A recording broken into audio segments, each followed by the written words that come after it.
really wonderful people. And after the war, I communicated with many of them.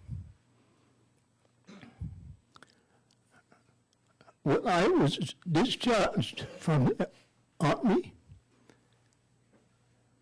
I was on my way home, and I was at Penn Station in New York City.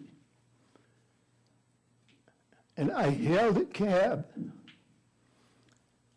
And all the cabs, I was in my uniform, and all the cabs kept passing me by. And a plainclothes police officer stopped one of the cabs that passed me by and gave him a summons and told him, "You take this young man wherever he wants to go." You see, they thought that I was going to tell him to take me to Harlem in New York, which was a predominantly Negro community. But I didn't live in Harlem. I lived down on the Lower East Side of Manhattan. And on the way home, the cabbie asked me if I would appear in court in his behalf, because he had a wife and children. And I told him I would.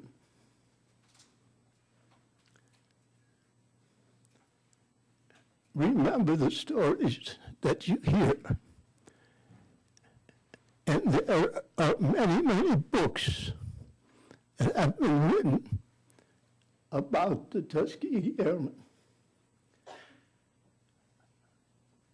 One final statement before I get into art from our president. My nephew graduated from West Point, and I visited the dining room there. And I remember reading that Benjamin O. Davis, Jr., who was our commanding officer,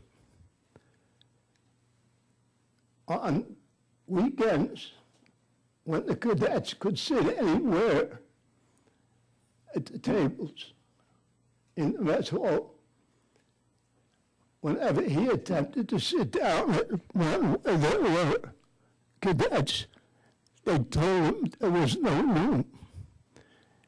And he had to sit in the corner.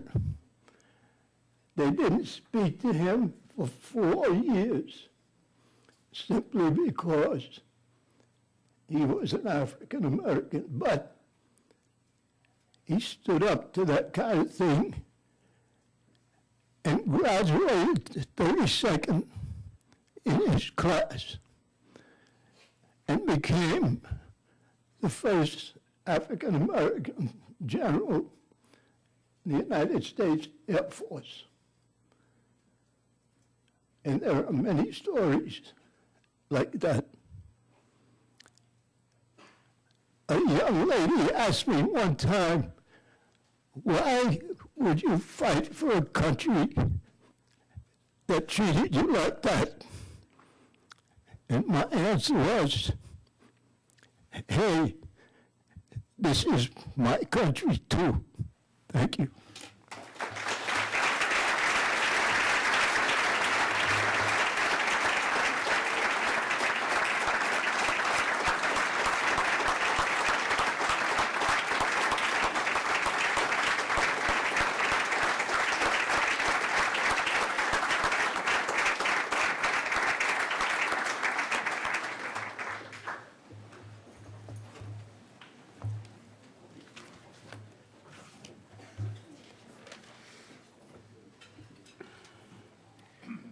I'm one of the luckiest people I know. I meet with these men every month. It is indeed an honor. Art Saunders, to my left, is an armament engineer on a B-25 bomber, trained at Yale. He's the first licensed black architect to work for the state of Ohio. He's 90 years old. He goes to work every day. A true inspiration, and another one of my mentors, Lieutenant Arthur Saunders.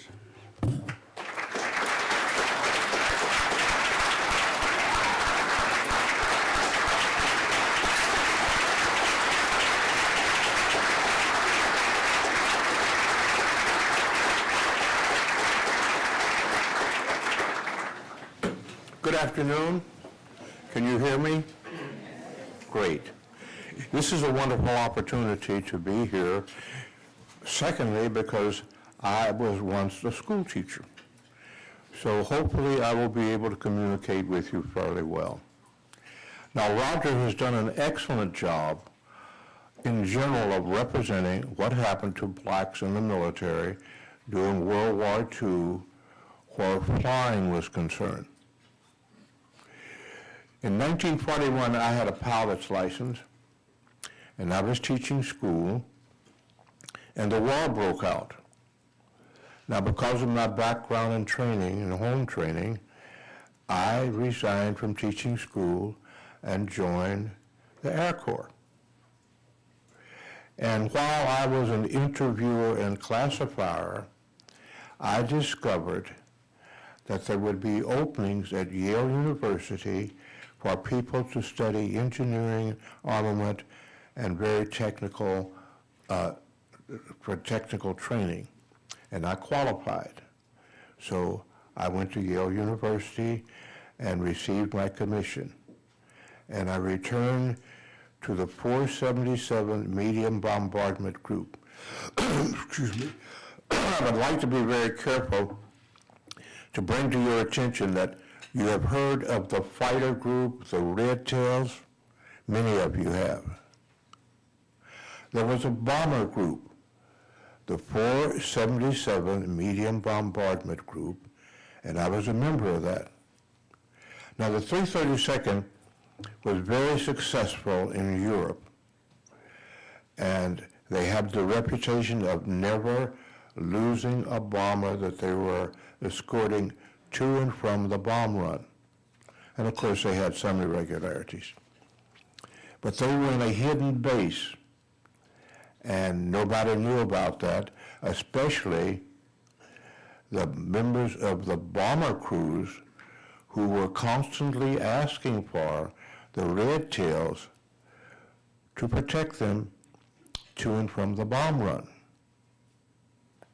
And since they wore oxygen masks, they didn't know that they were black. But they asked for them regularly. Pardon me. We would like to have the Red Tails to escort us. However, the Red Tails were in a hidden base in Italy.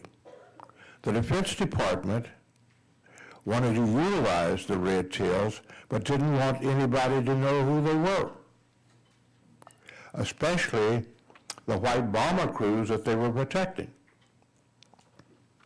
And one day, they were all geared up to go to the bomb run, the bombers and the fighters to protect them, and they ran into severe weather conditions. And they had to cancel this mission. And the closest base for them to return to was the hidden base of the 332nd Red Tails. So they had to turn around and go to this base, excuse me, that they'd never been before and they didn't know about. So they landed at the Red Tail base, the hidden base, and the weather was so bad that they were socked in for about 3 days.